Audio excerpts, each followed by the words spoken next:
Assalamualaikum warahmatullahi wabarakatuh. Perkenalkan, saya Erika Sari.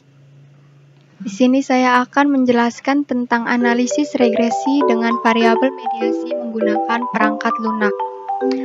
Baik, kita buka SPSS terlebih dahulu.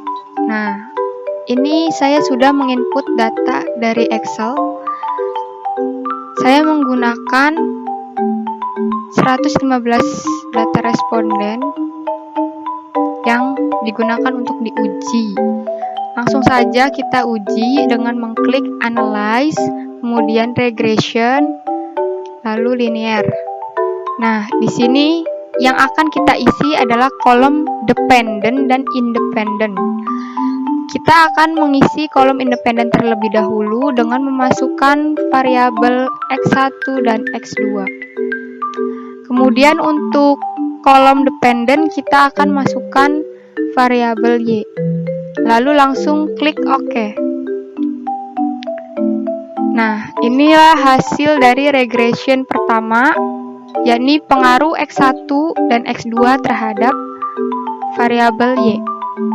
Langsung saja next ke uji regresi kedua dengan cara yang sama, klik Analyze, Regression, Linear.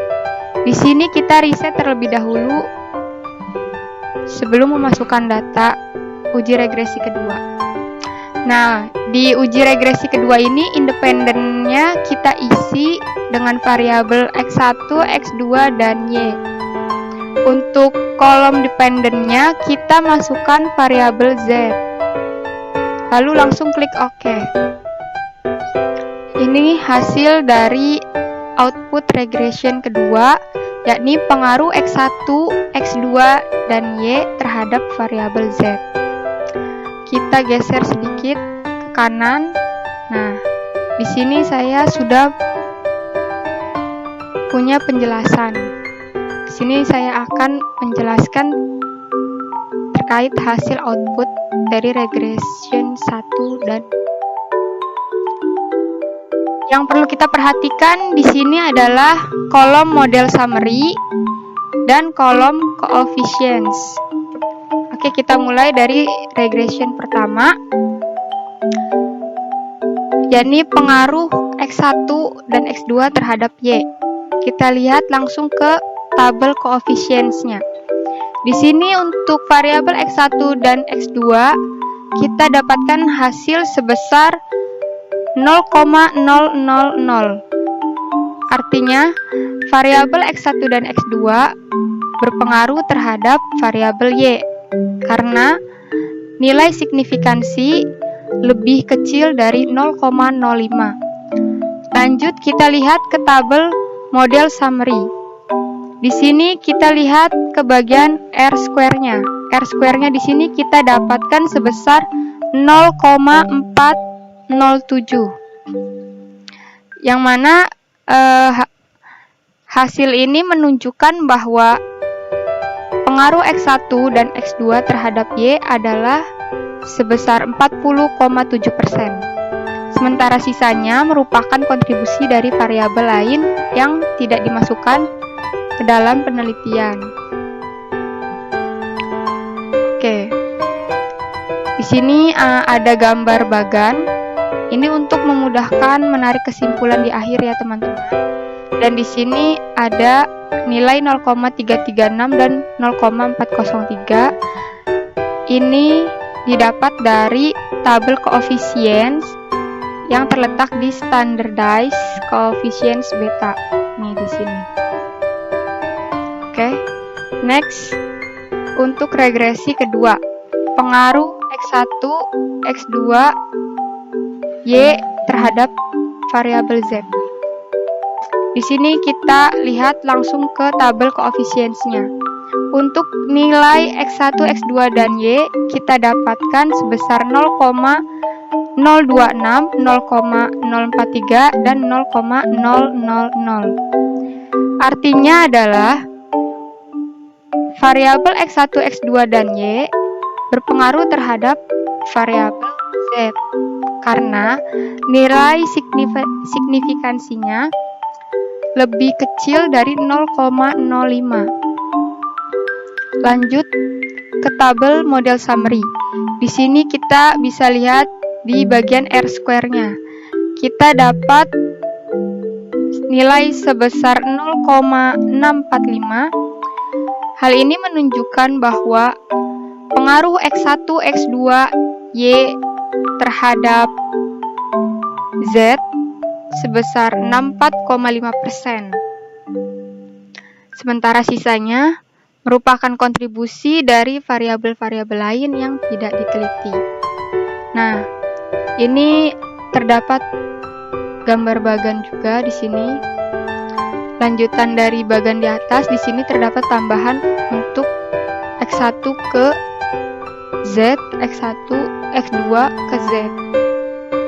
Untuk nilai-nilainya sama seperti regresi pertama, 0,156 dan 0,146 didapatkan dari tabel coefficients di bagian standardized coefficients beta di sini.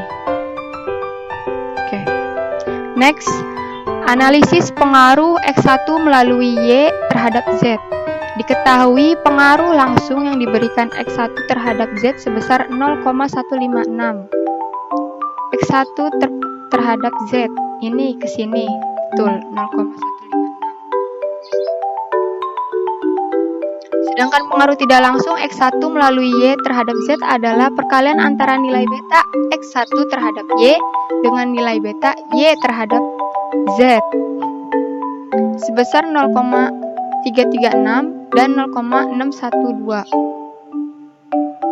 Di sini X terhadap Y, X1 terhadap Y, Y terhadap Z. 0,336 dikali 0,612.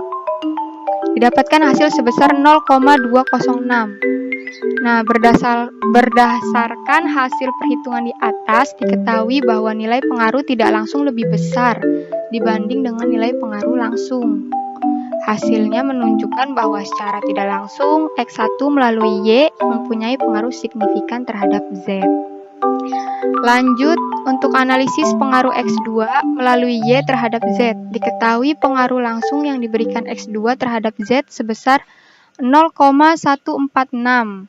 Sedangkan pengaruh tidak langsung X2 melalui Y terhadap Z adalah perkalian antara nilai beta X2 terhadap Y dengan nilai beta Y terhadap Z, yaitu 0,403 dikali 0,6112. Bisa dilihat di sini. X2 ke Y sebesar 0,403, lalu Y ke Z 0,612 dan X2 ke Z 0,146. Hasil dari perkalian tersebut adalah sebesar 0,247. Berdasarkan hasil perhitungan di atas, nilai pengaruh tidak langsung lebih besar dari nilai pengaruh langsung. Hasil ini menunjukkan bahwa secara tidak langsung X2 melalui Y mempunyai pengaruh signifikansi terhadap Z. Nah, dari serangkaian pembahasan di atas, kita dapat menarik kesimpulan bahwa hipotesis berbunyi ada pengaruh gaya kepemimpinan atau X1 dan lingkungan kerja atau X2 terhadap motivasi atau Y serta dampaknya terhadap kinerja karyawan Z. Nah, dari hasil hipotesis tersebut, hasil hipotesisnya bisa diterima seperti itu. Sekian dari saya, kurang lebihnya mohon maaf. Wassalamualaikum warahmatullahi wabarakatuh.